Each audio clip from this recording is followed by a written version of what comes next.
Mheshimiwa Naibu Spika, asante sana kwa nafasi hii. Naomba nitangulie kusema kwamba naunga mkono hoja zote mbili zilizo mezani, na vile vile natoa pongezi nyingi sana kwa Mheshimiwa Balozi Hamisi Musa Omar, waziri wetu wa fedha, pamoja na manaibu wake wawili PST na timu yote, pamoja na kamishna wa bajeti kwa kazi nzuri na hotuba nzuri yenye matumaini waliowasilisha hapa bungeni. Na Mheshimiwa Naibu Spika, nampongeza vile vile Mheshimiwa Profesa Kitila Alexander Mkumbo pamoja na naibu wake, katibu mkuu na katibu mtendaji wa Tume ya Mipango, pamoja na watumishi wote walio katika ofisi yake kwa hotuba nzuri waliowasilisha hapa bungeni. Mheshimiwa Naibu Spika, hii kama ilivyosemwa na wengi ni bajeti ya kwanza katika utekelezaji wa Dira 2050. Na bajeti ni nyenzo ya kutekeleza dira hii kubwa yenye matamanio makubwa sana, na inatekelezwa na serikali kwa ujumla wake na katika sekta kupitia bajeti za kisekta ambazo zinapakua kutokana na sera za sekta ambazo zipo na ambazo zinafuata mfumo wa hii dira ya 2050. Sasa moja ya kipaumbele cha dira kati ya vipaumbele vitano katika mpango aliowasilisha Mheshimiwa Profesa Mkumbo ni uwezo wa watu na maendeleo ya jamii. Na hili nataka niongee kwa kituo. Uwezo wa watu na maendeleo ya jamii. Mheshimiwa Naibu Spika, mwaka 1968 profesa mmoja aliandika kitabu kama maarufu sana duniani, aitwa Paul Ehrlich, kiliitwa Population Bomb. Maanake yeye alikuwa anasema ukuaji wa population, idadi ya watu inavyoongezeka kwa kasi, hasa katika nchi kama Afrika, ni bomu ambalo litatulipukia usoni, litakuja kutuharibia. Lakini dira yetu inatuonyesha kwamba watu na idadi ya watu vile vile tunaweza tukaigeuza, badala ya kuwa kama ni bomu, inakuwa kama mtaji wa maendeleo ya nchi yetu. Na nitalielezea hili Mheshimiwa Naibu Spika kwa kuonyesha kwamba dira hii na nyenzo tunazozitumia ni ajenda ya vijana wa Tanzania na watoto na vichanga vilivyozaliwa, ambavyo vikifika miaka 50 vile vilivyozaliwa vitakuwa vimefikia miaka 25, watakuwa bado ni wadogo sana. Ni ajenda ya vijana ambayo lazima sisi wote tujaribu kuitekeleza. Idadi ya watu sisi lazima tuangalie kama ni mtaji na sio tatizo, lakini ili iwe mtaji, yapo mambo ambayo lazima tuyafanye kuanzia sasa na tuyafanye kila mwaka mpaka 2050. Sasa nitakumbusha Mheshimiwa Naibu Spika, wakati rais wetu anazindua sera ya elimu na mafunzo 2014 toleo la 2023, alitaja sababu kubwa 3 za mageuzi ya elimu ambayo leo nitaita the 3 imperatives, I3. Alizungumzia swala la demografia, yani ukuaji na muundo wa watu katika nchi yetu. Alizungumzia swala la utandawazi, globalization, yani mwingiliano wetu sisi katika mambo yote na dunia iliyoko nje ya nchi yetu, na alizungumzia mlipuko mkubwa wa mabadiliko ya kasi ya teknolojia. Nitaelezea hayo mambo matatu na jinsi ambavyo tunajipanga kuyafanya. Na nirudi kwanza nyuma pale tunapozungumza kuhusu uwezo wa watu. Humu bungeni, Mheshimiwa Naibu Spika na Mheshimiwa wabunge, wizara yetu zaidi ya 90% ya maswali tunayoulizwa hapa yanahusu VETA. Kila siku tukijibu swali hapa bungeni inahusu VETA. Maanake inahusu ujuzi, inahusu uwezo wa watu wetu, kwamba ni kiasi gani serikali inawekeza, inahusu vijana. Hatuwezi kupuuza ujuzi, hatuwezi kupuuza vijana tukatarajia tutatekeleza dira hii. tutaita wawekezaji, bila ujuzi tutatafuta na wafanyakazi kutoka nje. Tutaacha kutumia utandawazi, fursa za nje, kwa sababu sisi hatujawekeza vizuri. Kwa swala la uwezo ambalo nataka kulizungumzia hapa ni la kufa na kupona, hatuwezi kuliepuka, tutalipuuza kwa madhara makubwa sana ya nchi yetu. Kwa hiyo nijaribu kufafanua kidogo hayo aliyosema Mheshimiwa Rais wetu. Demografia, ukuaji wa watu.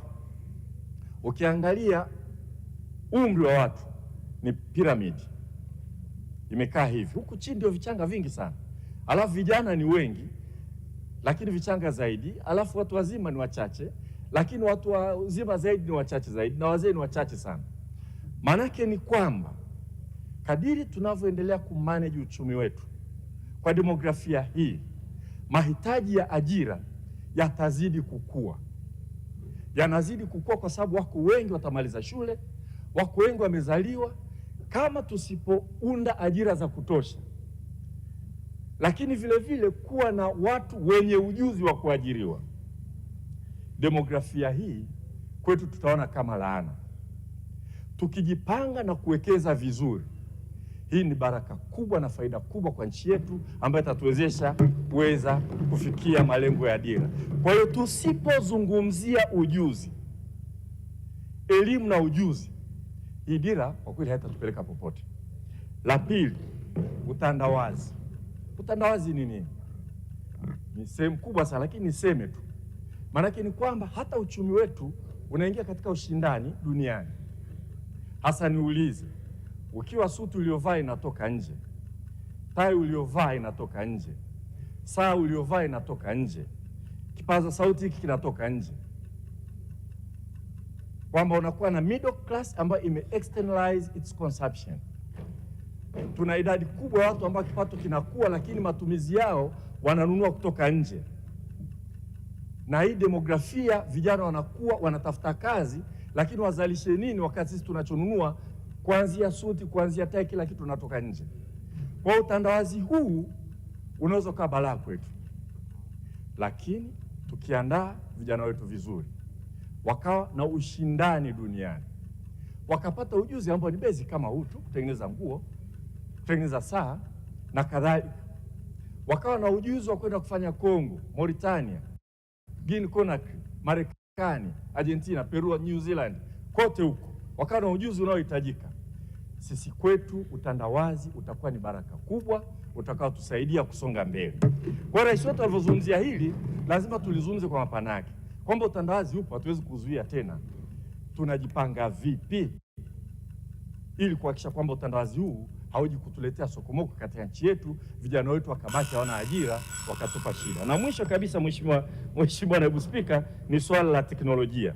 Sasa naona muda unaenda kwa kasi sana, niende kwa haraka haraka. Sasa tumejipanga vipi kama serikali na bajeti hii? Nionyeshe kwamba kwa kweli serikali imejipanga vizuri sana. Haya mageuzi ya elimu tunayozungumzia ni mageuzi ya kutuandaa katika utekelezaji wa dira, hasa kwenye ujuzi, sayansi na teknolojia. Kwanza, mageuzi ya elimu, watoto wetu waache kumaliza shule wakiwa na miaka 13. Lazima wamalize wakiwa form 4, miaka 16. Tunawaandaa wamalize shule wakiwa na umri ambao wanaweza kaajiriwa. Pili, hii kuhakikisha kwamba elimu yetu hasa ya sekondari inakuwa na mtiririko wa amali, mafunzo ya ujuzi, wajifunze wakiwa shuleni, wasijifunze nadharia tu. Inatuandaa sisi vijana wetu wakimaliza waweze kujiajiri, waweze kuajirika. Kama alivyosema Mheshimiwa Mchengerwa, ajira ni jambo kubwa sana, lakini tukijipanga vizuri tuna uwezo, na matumaini yetu ni makubwa kwa dira hii na bajeti hii iliyozungumziwa hapa.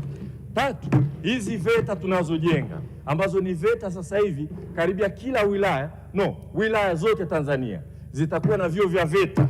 Na VETA hii mtoto kuingia akae bwenini kwa mwaka mmoja ni shilingi 120,000 tu. Anakula, anakaa pale, anafundishwa 120,000. Akikaa nyumbani shilingi 60,000. Hizi VETA zinaongeza ujuzi, inatuandaa vizuri sana kwa hizi 3 imperatives. Vyuo vikuu na vyuo vingine vyote tunajenga na kuimarisha mahusiano ya waajiri na vyuo, ili tunachofundisha vyuoni viendane na ujuzi na kuandaa watu vizuri kwa ajira. Na mtaona tulichofanya pamoja na makampuni mbalimbali, na kazi hiyo inaendelea vizuri, na naibu wangu waziri hapa kwa kweli analiendesha vizuri sana, tunasonga mbele. Mafunzo ya STEM yanatusaidia katika sayansi, lakini vile vile tunatoa scholarship kama mnavyofahamu kwa ajili ya kuandaa vizuri vijana waweze kuwa na ujuzi. Kwa kumalizia vitu viwili, Mheshimiwa Naibu Spika, naruka vitu vingi kwa sababu nitaanza kusema tunakwendaje. Hapa nimshukuru sana rais wetu kwanza kwa yale maono yake na kutambua hivyo vitu vitatu ambavyo lazima tuvishughulikie, na lazima tunapopanga fedha, bajeti kuu, mipango ya nchi na za wizara, lazima tuangalie swala hilo la ujuzi. Tusipoangalia tunajua tu tutaita wawekezaji au tutaita na wafanyakazi kutoka nje. Tumeruhusiwa na tumepata mkopo wa bei nafuu sana wa dola milioni 300 kutoka Benki ya Dunia wa miaka 5 ambao kazi yake kubwa utakuwa ni kwenye ujuzi. Mpango huu unaitwa ESPJ namba 2. Tutahakikisha kwamba tunautumia vizuri kwa ajili ya VETA na vyuo na kuimarisha zaidi ujuzi katika sekta yetu ya elimu. La mwisho kabisa, Mheshimiwa Spika, kwa sababu tumezungumzia kwamba teknolojia explosion yake hii inaweza katukimbiza tukashangazwa na itashangaza dunia nzima. Na mnafuatilia habari AI Marekani, kuna kampuni ilikuwa imepata leseni ya kufanya kazi afu imenyang'anywa. Kila mtu ajiulize kwa nini walinyang'anywa haraka sana, madhara na faida zake hizo. Sisi sasa hivi tunapeleka vijana kwenda kusoma nje katika maeneo yote hayo, lakini tunakamilisha maandalizi, mapitio ya sera ya sayansi, teknolojia na ubunifu. Na kwenye hili naomba niwaambie waheshimiwa wabunge, chini ya uongozi wa rais wetu, hili la sayansi, teknolojia na ubunifu yajayo yanafurahisha. Kwa hiyo napenda kusema tena, hii dira ambayo tunazungumza ya 2050 na bajeti ni ajenda ya vijana kuliko hata sisi. Ni maandalizi ya vijana wetu na watoto wetu waweze kujimudu katika utandawazi, demografia hii iwe ni faida na baraka kwa nchi yetu, na vilevile tuweze kwenda sambamba na mabadiliko ya teknolojia. Kwa narudia tena, Mheshimiwa Naibu Spika, kwa kweli napongeza sana mawaziri wetu, lakini hasa tunampongeza rais wetu kwa sababu mambo aliyaona mapema sana. Alivyoapishwa tu swala la ujuzi linaloendana na ajira alilizungumza, nadhani hata mwezi mmoja haujapita tangu apishwe kwa rais wa nchi yetu. Kwa hiyo tuendelee kumunga mkono, na mimi naunga mkono hoja zote mbili zilizoletwa mezani kwetu. Asante sana Mheshimiwa Naibu. Asante sana. Tumedhamiria tunaboresha elimu yetu.